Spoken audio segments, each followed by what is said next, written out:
خواهند قرآن بخوانند لیکن نمیتوانند.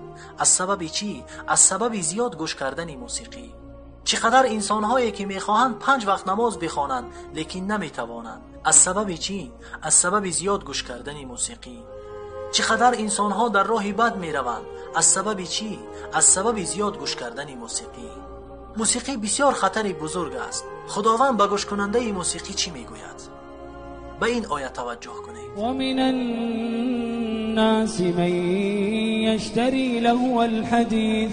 لهو الحدیث چیست؟ ابن مسعود رضی الله عنه میگوید لهو الحدیث این همان موسیقی است. موسیقی را گوش میکنند در ماشین، در تلفن، در خانه، خلاص همه زندگیش موسیقی است. ومن الناس من یشتری لهو الحدیث